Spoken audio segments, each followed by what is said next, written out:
But people do pray, and they pray for a lot of different things. You know, your sister needs an operation on her crotch. Your brother was arrested for defecating in a mall. But most of all, you'd really like to fuck that hot little redhead down at the convenience store. You know, the one with the eye patch and the club foot, huh? Can you pray for that? I think you'd have to. And I say, fine, pray for anything you want. Pray for anything. But what about the divine plan? Remember that? The divine plan. Long time ago, God made a divine plan. Gave it a lot of thought, decided it was a good plan, put it into practice. And for billions and billions of years, the divine plan has been doing just fine. Now you come along and pray for something. Well, suppose the thing you want isn't in God's divine plan. What do you want him to do? Change his plan?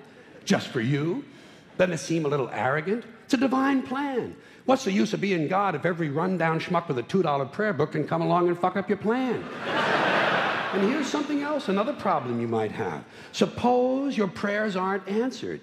What do you say? Well, it's God's will. Thy will be done. Fine, but if it's God's will and he's going to do what he wants to anyway, why the fuck bother praying in the first place?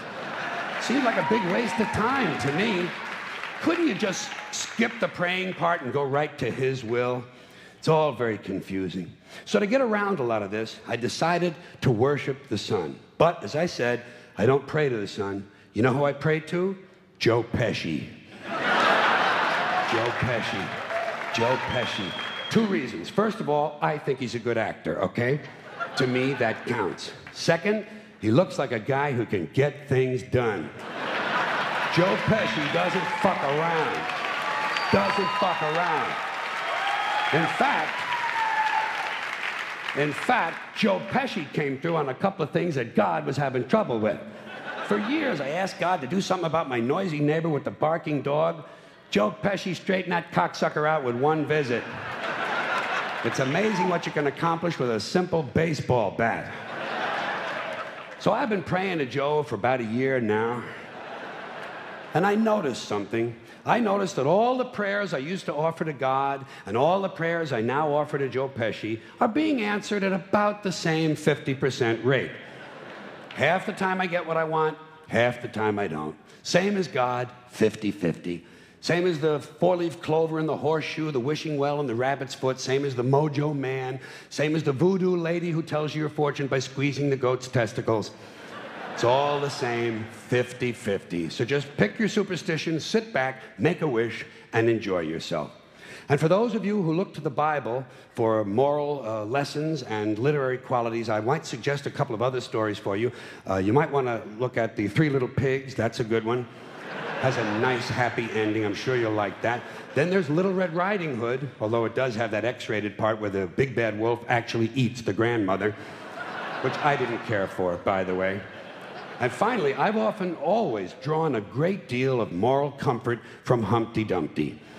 The part I like the best, all the king's horses and all the king's men couldn't put Humpty Dumpty back together again.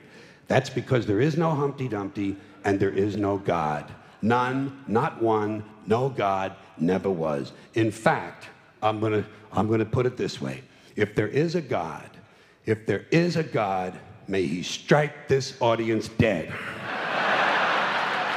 See, nothing happened. Nothing happened. Everybody's okay. All right? Tell you what. I'll raise the stakes. I'll raise the stakes a little bit. If there is a God, may he strike me dead. See? Nothing happened. Oh, wait. Got a little cramp in my leg. And my balls hurt. Plus, I'm blind. I'm blind. Oh, now I'm okay again. Must have been Joe Pesci, huh? God bless Joe Pesci. Thank you all very much. Joe bless you. Thank you very much.